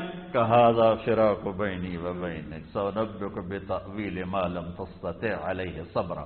اب دیکھو جب شدت تھی تو الفاظ بڑھاتے گئے. انک لن تستطیع، الم اقل انک لن تستطیع، الم اقل لک انک لن تستطیع. اب واپس آنا ہے، اب نرمی کو لانا ہے. تو سأنبئک بتأویل ما لم تستطع یا کو اڑا دیا. حروف الفاظ کی کمی معنی کی کمی اور بیشی پر دلالت کرتی ہے. تو سأنبئک بتأویل ما لا تستطيع نہیں کہا، ما لم تستطع علیہ صبرا. اور جب سارا کچھ بتا دیا تو پھر اور نرمی کی. ذالک تأویل ما لم تستطع علیہ صبرا، تا کو بھی اڑا دیا. یہ اس شدت کو نرمی میں بدلا جدائی سے پہلے. پھر کہنے لگے اچھا موسیٰ ایک بات تو بتا، مجھے تو تم نے تانا دیا کہ میں نے کشتی توڑ دی لوگوں کو ڈبونے کے لیے، تو تیری ماں نے تجھے پانی میں ڈال دیا تھا، اس وقت ڈبونا کہا گیا تھا کہ جیسے وہ اللہ کا امر تھا یہ بھی اللہ کا امر تھا. مجھے تو نے تانا دیا میں نے بچہ مار دیا، تو نے مصری نہیں مار دیا تھا. وہ کیا تھا؟ وہ بھی اللہ کا امر تھا یہ بھی اللہ کا امر. مجھے تم نے تانا دیا کہ میں نے پیسے نہیں لیے اور دیوار کھڑی کر دی، تم نے بچیوں کو بکریوں کو پانی پلا دیا تھا، پیسے مانگے تھے. تو وہ بھی اللہ کا امر تھا یہ بھی اللہ کا امر. تو تزکیے کا سفر ساری زندگی کا سفر ہے. دیکھیں میں نے آج کپڑے پہنے، شام تک یہ میلے ہونا شروع ہو جائیں اور کل اور میلے ہو جائیں گے اور پرسوں تک یہ پہننے کے قابل نہیں ہوں گے. انہیں دوبارہ تزکیے کی ضرورت پڑے گی. دنیا کی ہر چیز کی اصل گندگی ہے، صفائی کو لانا پڑتا ہے. اصل جہالت ہے، علم کو لانا پڑتا ہے. لہذا جو عالم اپنے تزکیے کی فکر مرتے دم تک کرتا رہے گا اور اپنے علم کو بڑھانے کے لیے مرتے دم تک علماء کی ملاقات، کتابوں سے ملاقات، مطالعہ، کتب بینی، اہل علم کے ساتھ بیٹھنا، ان کے ساتھ بحث تمہیز علم کی خاطر کرتا رہے گا اور دعوت کے تقاضوں کے ساتھ ساتھ چلتا رہے گا تو یہ خود ہدایت کا نشان بن جائے گا اور یہ ہدایت کا ذریعہ اور سبب بنے گا. اور اپنے زمانے کے دجال اس کے آگے آ کر پگھل جائیں گے، جیسے عیسیٰ علیہ السلام کے سامنے وہ بڑا دجال پگھل جائے گا. تو نہ تزکیے کا سفر ختم ہوتا ہے کہ خلافت مل گیا بس چھٹی ہو گئی، نہ علم کا سفر ختم ہوتا ہے کہ بس بھائی اب تو سند مل گئی ٹھیک ہے اب تو ہم علامہ بن گئے، اور نہ ہی دعوت کا سفر ختم ہوتا ہے کہ میں نے 3 چلے لگا لیے، چلہ لگا لیا، سال لگا لیا، اب تو بس تبلیغ ختم ہو گئی. یہ تینوں صفات، یہ تینوں وہ محنتیں ہیں جس میں کہ آدمی کو ساری زندگی چلنا پڑے گا. ذوالقرنین کا ذکر کرنے کی کیا ضرورت ہے؟ اللہ کو بادشاہ، اس کی بادشاہی کو بتانا تھا، بہت بڑا بادشاہ تھا. ایک جملہ اس کے سفر کا مقصد بتاتا ہے. قلنا یا ذا القرنین اما ان تعذب و اما ان تتخذ فیہم حسنا قال اما من ظلم سوف نعذبه عذابا نکرا فسوف نعذبه ثم يرد الى ربه فيعذبه عذابا نكرا واما من آمن وعمل صالحا فله جزاء الحسنى وسنقول له من امرنا يسرا. یہ 2 جملوں سے میں نے دعوت کا استنباط کیا کہ سفر ذوالقرنین اللہ تعالیٰ فتوحات نہیں بتا رہا، اللہ اس کے دعوت کے سفر کو بتا رہا کہ وہ پوری دنیا پھر گیا، مطلع مغرب الشمس پہنچا، مطلع الشمس پہنچا، بین السدین پہنچا، ہمارے پیغام کو لے کر پہنچا کہ جو ایمان لائے گا اس کے ساتھ اچھا سلوک ہوگا، جو نہیں لائے گا اس کو اللہ بھی عذاب دے گا اور یہ بھی پکڑ کرے گا. تو یہ سورۃ کہف سے میں نے یہ استنباط کیا ہے کہ ہر عالم کو اور ہر مسلمان کو، عام طور پر ہر عالم کو خاص طور پر، تزکیے کا موت مرتے دم تک اس محنت کو جاری رکھے، طلب علم کی محنت کو مرتے دم تک جاری رکھے اور اللہ کے بندوں تک اللہ کا پیغام پہنچانے کی محنت مرتے دم تک جاری رکھے. علامہ زرکشی مفسرین میں سے ہیں، وہ فرماتے ہیں اگر قرآن کا کوئی نام ہوتا تو یہ آیت اس کا نام ہے ھذا بلاغ للناس، یہ پیغام ہے پہنچانے کے لیے۔ اور آخری بات آپ سے عرض کرتا ہوں کہ مزاج شریعت کیا ہے، مزاج قرآن کیا ہے۔ یہ میں جا رہا تھا پاناما، تو سورہ کہف میں کھول کے پڑھنے لگا، پتہ نہیں کیوں، ویسے ہی مجھے یاد تھی لیکن میں کھول کے پڑھنے لگا۔ وَلْيَتَلَطَّفْ پر پہنچا تو ساتھ لکھا ہوا تھا نصف القرآن، تو میری ایسے ہی سوئی اٹک گئی، عمر گزر گئی قرآن پڑھتے ہوئے۔ میں نے کہا یہ وَلْيَتَلَطَّفْ فِي نِصْفِ القرآن کیوں؟ اب میں 11 گھنٹے کا سفر تھا اور میں اس میں پھنسا ہوا ہوں۔ ایمسٹرڈیم سے پاناما 11 گھنٹے کی فلائٹ تھی، اور کوئی کھانے پینے سے فارغ ہو گیا 2 گھنٹے میں، تو اس کے بعد میں نے قرآن کھولا اور یہ لفظ میرے یا سورت میری تلاوت میں، اور یہاں آ کے میں اٹک گیا کہ یہاں کوئی کتنے لفظ ہیں، اور بھی تو لفظ آ سکتے ہیں، یہ کیوں ہے، یہ کیوں ہے، یہ کیوں ہے؟ چلتے چلتے چلتے چلتے پتہ نہیں کب جا کر میرے ذہن میں اللہ نے ایک بات ڈالی کہ یہ سینٹر آف قرآن ہے، یہاں مزاج قرآن بتایا جا رہا ہے کہ مزاج قرآن نرمی ہے، سختی نہیں۔ ہمارے علماء میں سختی ہے، ہاتھ جوڑ کے معافی مانگ کے کہتا ہوں، نرمی نہیں ہے، نہ نرم بات کرتے ہیں نہ نرم فتویٰ دیتے ہیں، پھنسا کے ہی چھوڑنا ہے۔ مفتی کا کام مسئلہ بتانا نہیں ہوتا، حل بتانا ہوتا ہے۔ تو اللہ نے میرے دل میں ڈالا کہ یہاں اللہ مزاج شریعت بتا رہا ہے، ہر چیز کا ایک مزاج ہوتا ہے، اس پر اسے چلایا جائے گا تو چلے گی، ورنہ نہیں۔ ایک گاڑی پیٹرول پہ سیٹ ہوتی ہے، ایک ڈیزل پہ سیٹ ہوتی ہے، ایک انجن کا مزاج پیٹرول ہے اور ایک انجن کا مزاج ڈیزل ہے۔ اب ڈیزل والے انجن میں پیٹرول ڈالیں گے یا پیٹرول والے انجن میں ڈیزل ڈالیں گے تو دونوں گاڑیاں کھڑی ہو جائیں گی، چاہے وہ مرسڈیز ہو، چاہے BMW ہو، چاہے وہ جگوار ہو، کھڑی ہو، کیونکہ آپ نے اس کو مزاج کے مطابق استعمال نہیں کیا۔ اور جب آپ مزاج کو نہیں سمجھتے تو باقی کچھ بھی نہیں سمجھتے، ہر چیز الٹی ہو جاتی ہے۔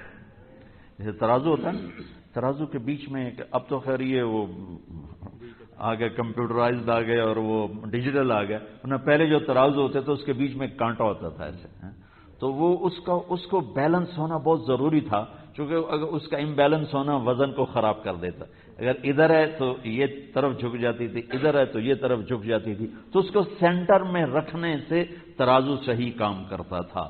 ایسے ہی اپنے مزاج میں نرمی رکھنے سے شریعت پہ صحیح سمجھ بھی صحیح آئے گی، چلنا بھی صحیح ہوگا۔ اگر ادھر ہو گیا یا ادھر ہو گیا تو مزاج آؤٹ ہو گیا، جیسے گاڑی کی لائن آؤٹ ہو جائے، اس کا بیلنس آؤٹ ہو جائے، وہ تم چلاتے ادھر ہو جاتی ادھر۔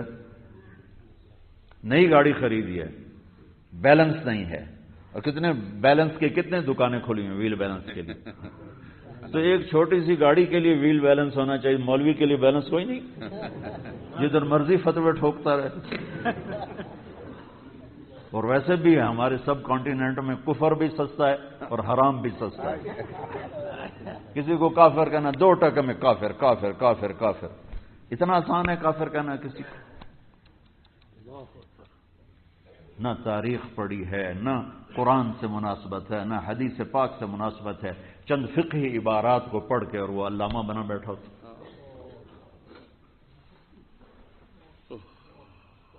مزاج شریعت نرمی ہے، بشرا ولا تنفرا۔ اب اس ولیتلطف کو ادھر جوڑ دو، یہ 2 علماء ہیں جن کو میرے نبی ابو عبیدہ بن جراح اور عمرو بن عاص، 2 بڑے علماء کو میرے نبی فرما رہے ہیں، بشرا ولا تنفرا، یسرا ولا تعسرا۔ مزاج شریعت نرمی ہے، محبت ہے، وسعت ہے، تنگ نہیں کرنا، تنگی نہیں ہے، وسعت ہے، پردہ پوشی ہے، پردہ دری نہیں ہے۔ زنیت طہرنی ما زنیت، لعلک قبلت، یہ مزاج شریعت ہے۔ اور یہاں اچھی عبارت سے میں بھی نکال کے فتویٰ ٹھوک دیتے ہیں کہ دیکھو یہ کیا کہہ رہا ہے، ادھر سے بھی کاٹ دیا ادھر سے بھی کاٹ دیا۔ مزاج شریعت میرے عزیزو نرمی ہے، نرم مزاج رہو، لوگوں سے بات کرو نرمی کے ساتھ، فتویٰ دو نرمی کے ساتھ، لوگوں سے ملو نرمی کے ساتھ۔ یہ حرام ہے، یہ حلال ہے، یہ ایسا ہے، یہ ایسا ہے، تو بھگا دیں گے ہم لوگوں کو، پہلے ہی متنفر ہیں اور بھاگ جائیں گے۔ جو تبلیغ نے آ کر کچھ عوام اور علماء میں تھوڑا تھوڑا قربت پیدا کی، ورنہ کون قریب لگتا تھا علماء کے، اور کہاں مدارس تھے۔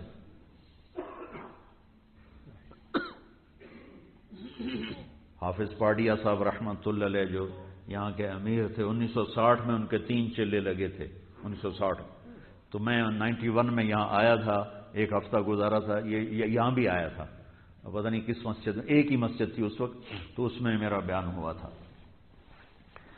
یہ تو نہیں لگتی، وہ اس سے چھوٹی تھی۔ تو وہ فرماتے تھے کہ 1960 میں پورے یہاں ایک حافظ نہیں تھا، ایک عالم نہیں تھا، اور اس ایک بندے نے تبلیغ کو اپنا کام بنا کے محنت کی۔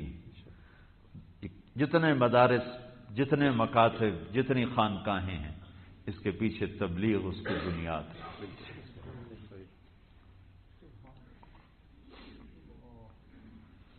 محبت دو، لوگوں کو محبت دو، نرمی دو۔ میرے نبی کا فرمان، لو کان الرفق خلقا لما رأى الناس خلقا احسن منه، اگر نرمی کی کوئی پکچر ہوتی تو اس سے خوبصورت کوئی تصویر نہ ہوتی۔ ولو كان العنف خلقا لما رأى الناس خلقا اقبح منه، اور اگر سختی کی کوئی شکل ہوتی تو اس سے زیادہ خوفناک شکل کسی کی نہ ہوتی، سختی جیسی خوفناک شکل۔ ایسی بات کرو ممبر سے کہ لوگوں کا دل کہے تم کبھی ایسے آستینے چڑھو، کبھی ایسے کرو، کبھی یوں کرو۔ کیا کر رہے ہو؟ پاگل بن رہے ہو۔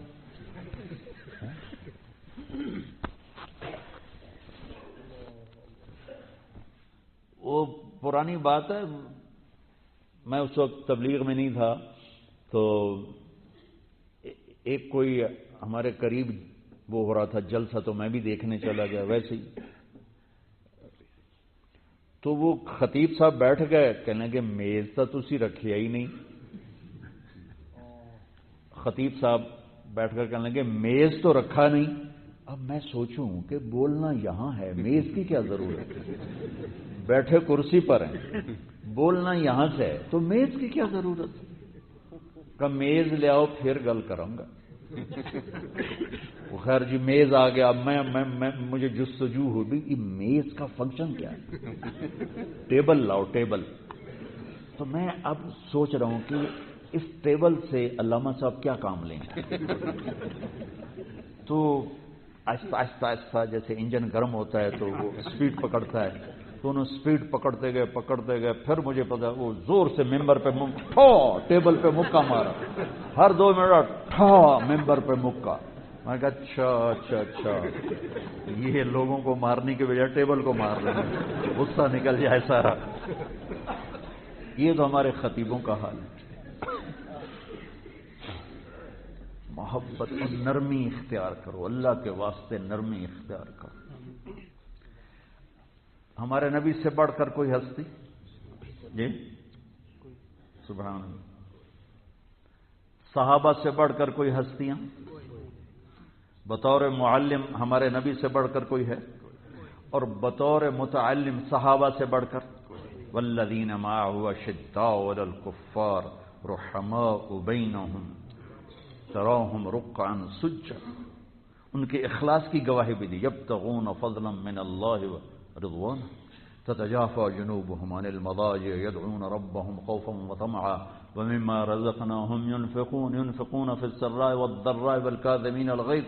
کتنا قرآن بھرا پڑا ہے، اور اللہ کہہ رہا ہے اچھا اللہ قرآن میں نا اپنے نبی پہ احسان بتاتا ہے، میں نے آپ کے ساتھ یہ کیا، میں نے آپ وکان فضل اللہ علیہ کبیرا، یہ ایک قرآن کا طرز ہے۔ الم نشرح لک صدرک، ہم نے آپ کا سینہ کھولا کہ نہیں کھولا، اللہ احسان بتا رہا ہے۔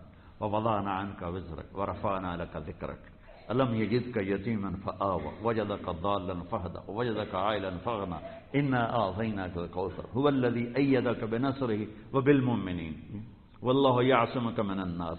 یہ سارے قرآن نے احسان بتائے ہیں۔ جس احسان کو سب سے ہیوی ویٹ کر کے بتایا، جس احسان کو سب سے ہیوی ویٹ کر کے بتایا ہے، اس کے لیے جو اسلوب اور طرز اختیار کیا ہے سب سے جدا، وہ ہے فَبِمَا رَحْمَةٍ مِّنَ اللَّهِ لِنْتَ۔ یہ ہونا چاہیے لِنْتَ بِرَحْمَةِ اللَّهِ، فَبِمَا اور ماں کو میں ایسے پھیلاؤں تو east to west, north to south, سب اس کے اندر آ جاتا ہے، اتنا بڑا ہے ماں یہاں۔ فب ماں، میرے محبوب میری بہت بڑی رحمت آپ کے اوپر آئی، پھر کیا ہوا؟ آپ نرم ہو گئے، آپ نرم ہو گئے۔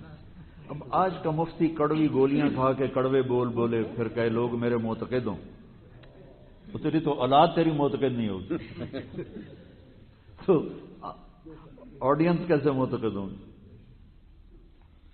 فَبِمَا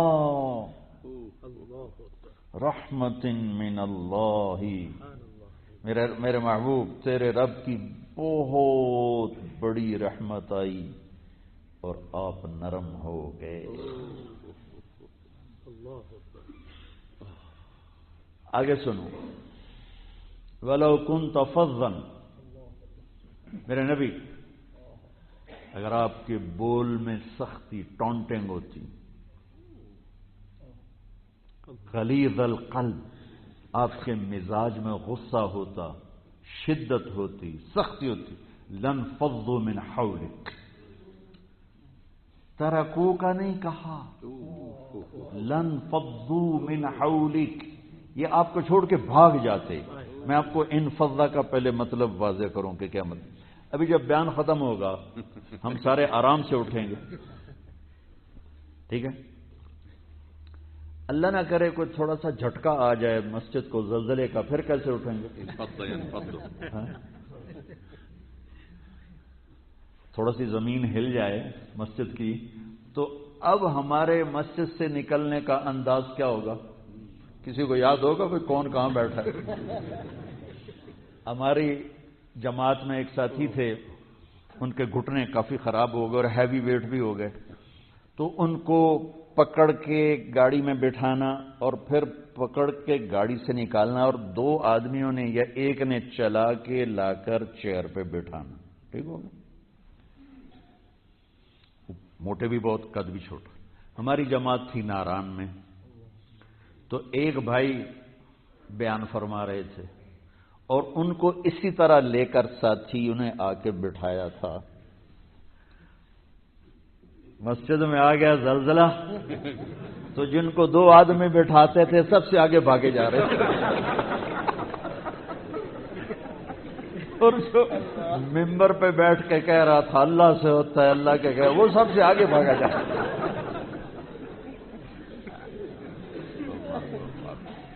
تو یعنی اندھا بھانگنے کو انفزاز کہتے ہیں۔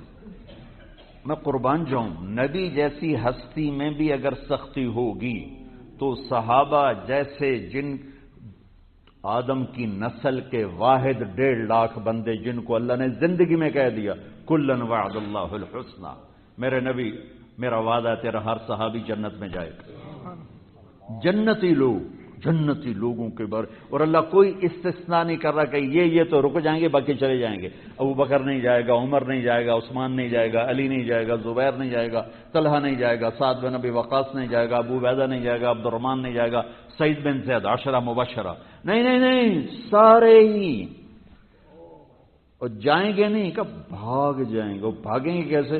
اندھا دھند بھاگیں گے، یا اللہ نہ کرے تھوڑا سا زمین ہل جائے مسجد کی تو دیکھو تم لوگ سب کیسے بھاگتے.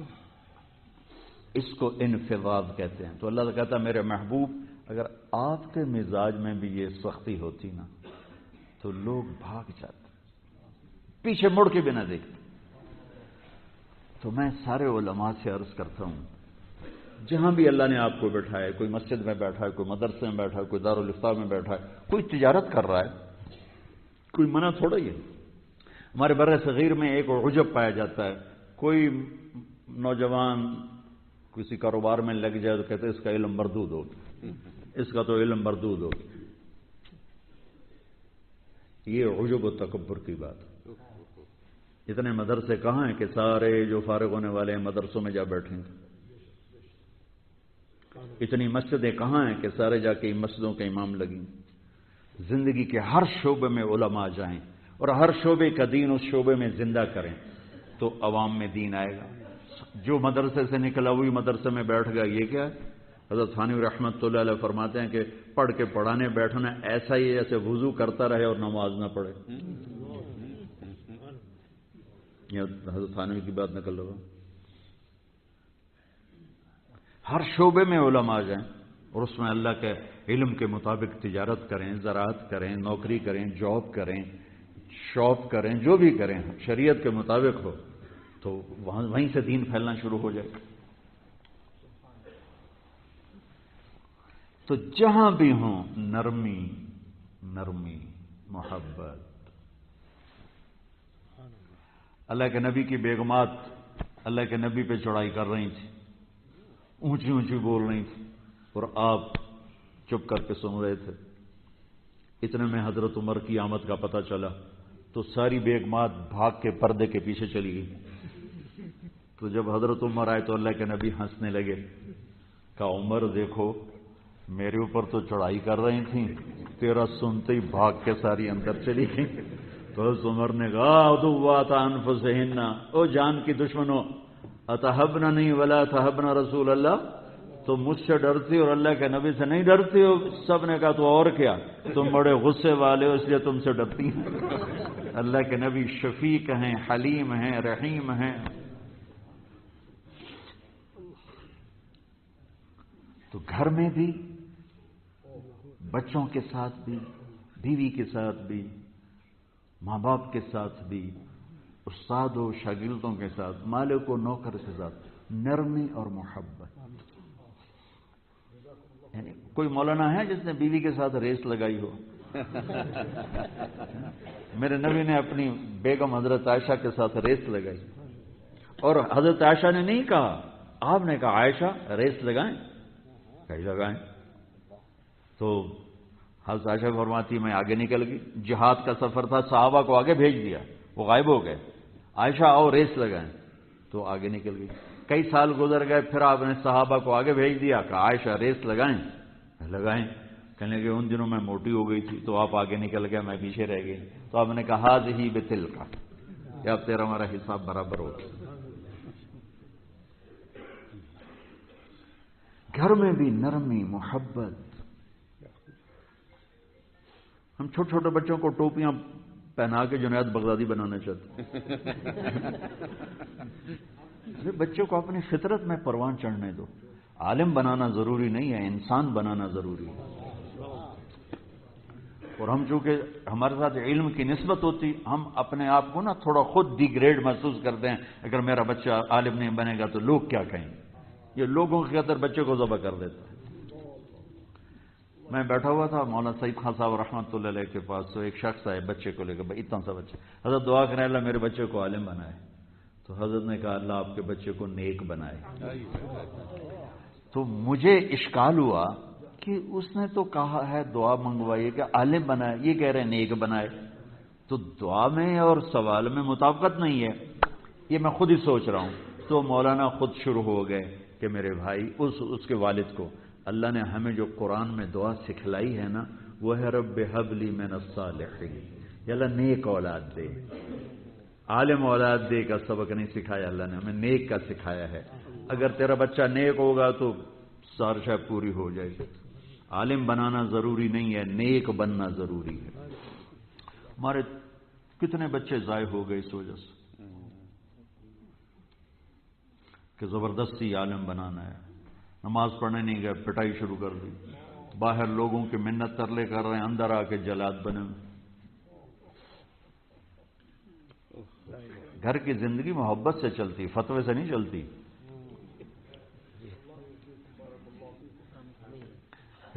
بیگم سے کہتے پھر وہ عالمگیری میں یہ لکھا ہوا ہے، وہ کہے گی تو اپنے پاس ہی رکھ، لکھا ہوا.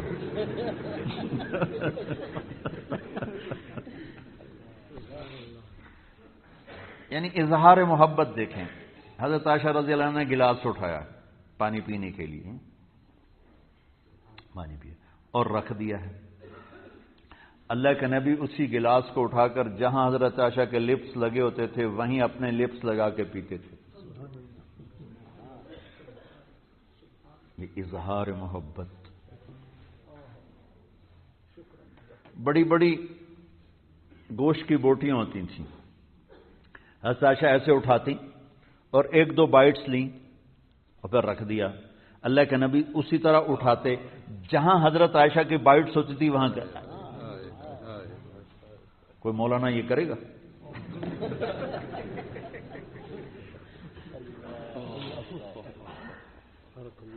اتنے بڑی ہستی. مجھے یہ گلہ ہے کہ ہمارا علمی طبقہ سیرت نہیں پڑھتا ہے.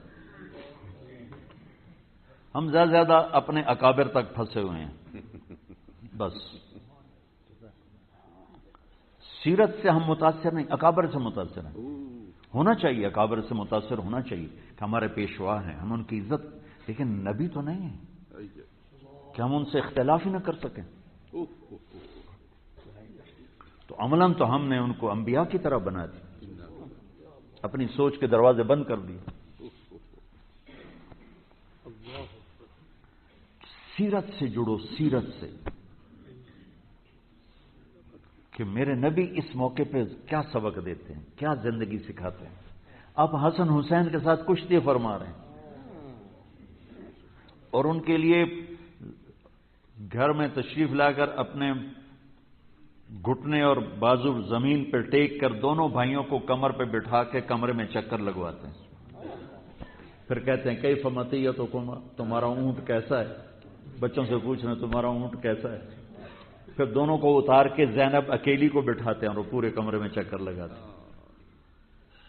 یہ میرے نبی تو یہ زندگی دے کر گئے.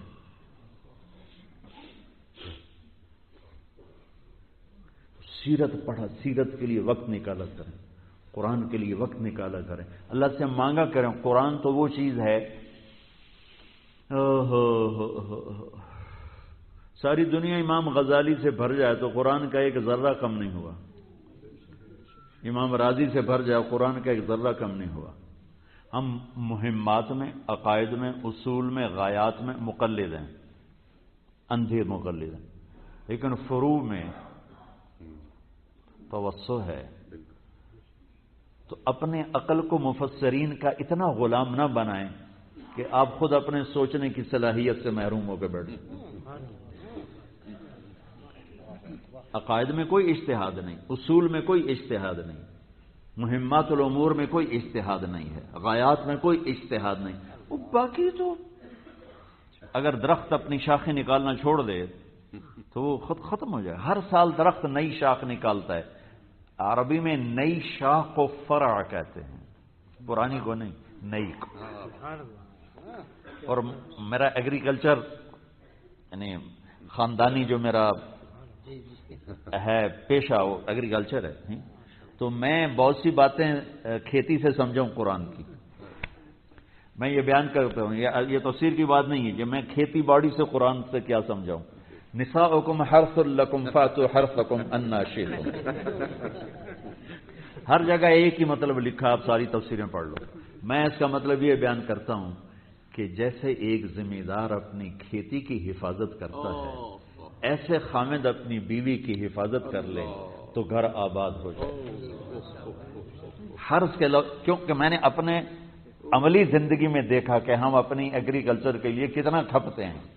اس میں گندی بوٹیاں پیدا ہوتی ہیں تو فصل کی پٹائی نہیں کرتے، بوٹیوں کو نکالتے ہیں، گندگی کو نکالتے ہیں، فصل کو نہیں چھیڑتے. اور اگر وہ پھل نہ لے تو ڈنڈا لے کے مارنا نہیں شروع کر دے، تو نے آم نہیں اٹھایا تو کس پیار سے. اس کو پانی کی ضرورت ہے، رات کو 12 بجے پانی چاہیے، ہم 12 بجے آدمی کھڑا کیا ہوتا ہے پانی لگاؤ. اسے کھاد چاہیے، فرٹیلائزر چاہیے، لاؤ، پیسے کوئی نہیں، ادھار لے کر آؤ، 200 روپے زیادہ پر لے کر آؤ. اسے سپرے چاہیے، لے کر آؤ، پیسے نہیں، ادھار لے کر آؤ. ہم ایگریکلچر کی اور اپنی فصل کی ہر ضرورت کو پورا کرتے ہیں. اتنا کو بیوی کا خیال کر لیں تو زندگی خوبصورت ہو جائے گی، زندگی خوبصورت ہو جائے گی.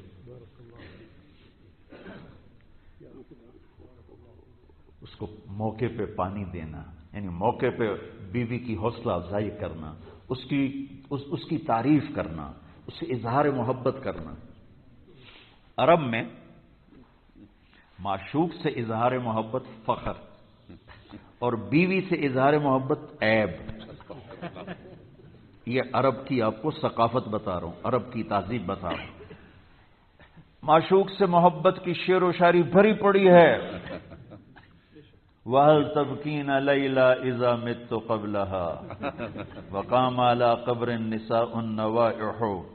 مجنو لیلا کے بارے میں کھلم کھلا کہہ رہا ہے، کوئی شرم نہیں، کوئی حیا نہیں. كَمَا لَوْ أَصَابَ الْمَوْتُ لَيْلَا بَكَيْتُهَا وجاد لها دمع من العين صافه وأغبط من ليلى بما لا أناله بلا كل ما قرت به العين طائح ولو أن ليلى الأخيلية سلمت علي ودوني جندل وصفائح. 4 شعر ہیں، ہر ایک میں لیلا لیلا لیلا لیلا. الہی تبت من کل المعاصی ولکن حب لیلا لا اتوب. اللہ سے بھی کہہ رہا ہے یا اللہ سارے گناہوں سے توبہ، لیلا کی محبت سے کوئی توبہ نہیں. امر علی الدیار دیار لیلا آئے ہائے ہائے اقبل ذا الجدار وذا الجدار وما حب الدیار شغف قلبی ولکن حب من سکن الدیار. عرب کی شاعری بھری پڑی ہے. اور بیوی سے کوئی کہتے محبت تو موت تھی. یہ آپ میری بات سمجھ میں آ گئی؟ اب اس سچویشن میں آپ کو حدیث سنانے لگا ہوں. یہ سچویشن ہے، یہ ماحول ہے. اس ماحول میں ایک آدمی میرے نبی سے مسجد میں بیٹھ کے پوچھتا من احب الناس الیک، یا رسول اللہ آپ کو سب سے زیادہ کس سے محبت ہے؟ تو آپ کہتے ادھر آؤ. اس کہتے ادھر آؤ ادھر آؤ. یا رسول اللہ آپ کو سب سے زیادہ کس سے محبت ہے؟ ہم نے کہا عائشہ سے. عائشہ سے. وہ تو ہل گیا، یہ کیوں؟ بیگم سے محبت. تو انہوں نے جلدی سے سوال بدلا، کوشچن. یا رسول اللہ میرا مطلب یہ نہیں ہے، میرا مطلب ہے مردوں میں کس سے زیادہ. تو میرے نبی سمجھ گئے اس کو یہ ہضم نہیں ہوا عائشہ. اب آپ نے کہنا تھا ابو بکر، تو آپ نے ابو بکر نہیں کہا، آپ نے کہا عائشہ کے ابا سے.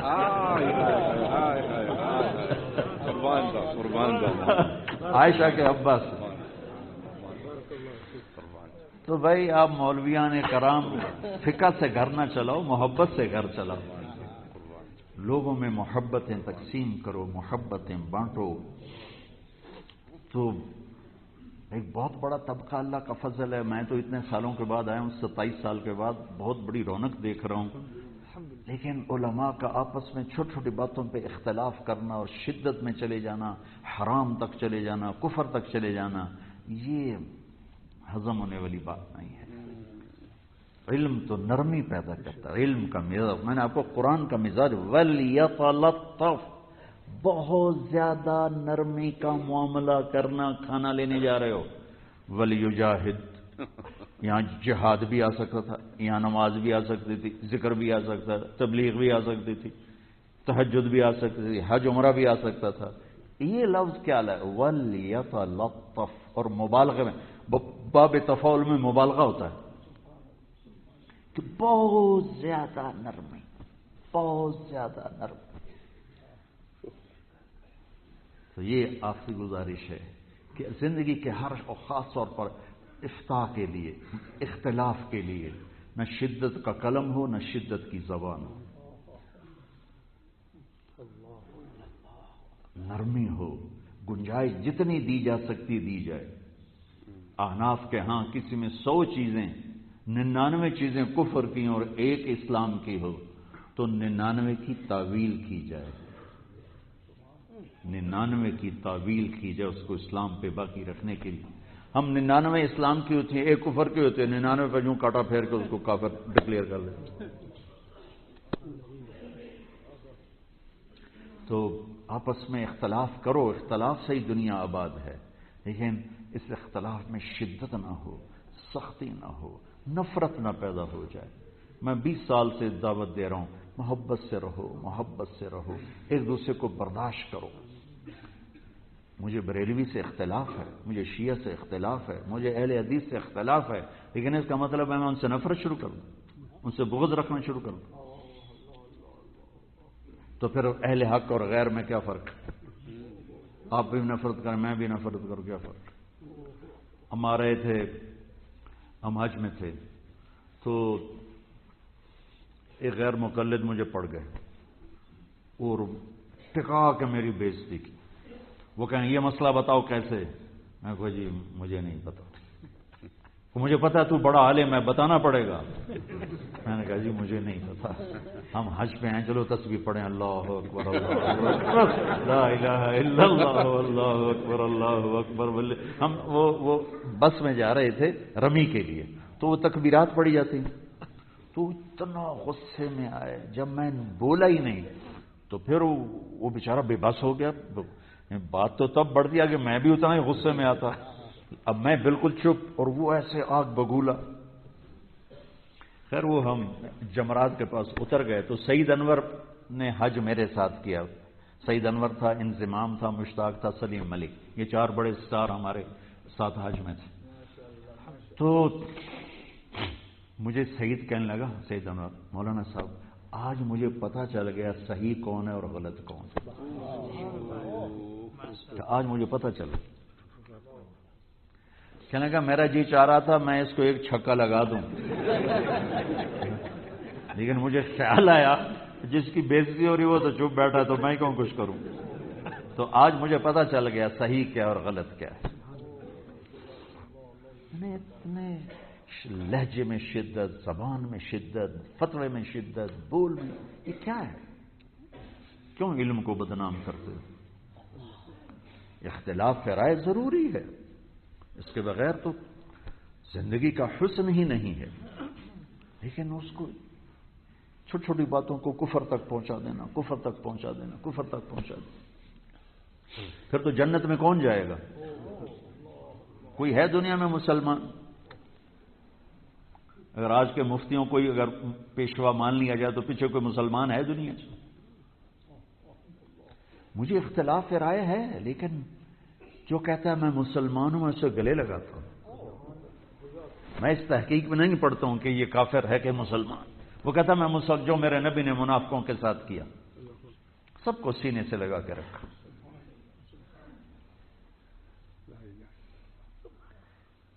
جرم کر کے آیا وہ کہتا طاہر نہ کہتے جا لعلک قبلت ما زنیت۔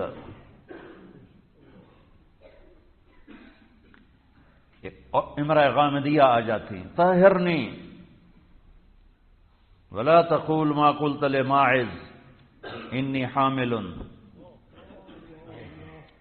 تو آپ نے اس کی جان بچانے کے لیے فرمایا ارجعی حتی تضعی، واپس جا جب تک بچہ پیدا نہیں ہوتا حج نہیں لگے گی۔ کہ بھول جائے گی، 9 مہینے گزریں گے بھول جائے گی۔ 9 مہینے بعد پھر آ گئی کہ یہ بچہ ہے مجھے طاہر نہیں، کہ ارضعیہ حتی تفطمیہ، کہ 2 سال دودھ پلا یہاں تک کہ دودھ چھوڑے پھر میرے پاس آنا۔ یہ تو مزاج شریعت کہ چلو 2 سال گزریں گے بھول جائے گی۔ 2 سال کے بعد وہ بچی آتی ہے، لڑکا بچے کی انگلی پکڑ کے وہ بچہ روٹی کھا رہا ہے اپنے ہاتھوں سے، اپنے دانتوں سے کاٹ کاٹ کے کھا رہا ہے، اور کہ یا رسول اللہ یہ آپ دیکھ لیں یہ روٹی کھا رہا ہے، اب مجھے پاک کرنا۔ تو آپ نے فرمایا کون اس بچے کو اپنی گود میں لیتا ہے؟ میں اس کا ضامن ہوں، جنت میں اس کو اپنا ساتھی بناؤں گا۔ ایک انصاری نے کھڑے ہو کر کہا یا رسول اللہ میں ہوں۔ اللہ کے واسطے اپنے نبی کی سیرت پڑھو، اپنے نبی کی زندگی پڑھو۔ اکابر پسندی تو محبوب محمود ہے، اکابر پرستی تو ہمیں گم کر دے گی۔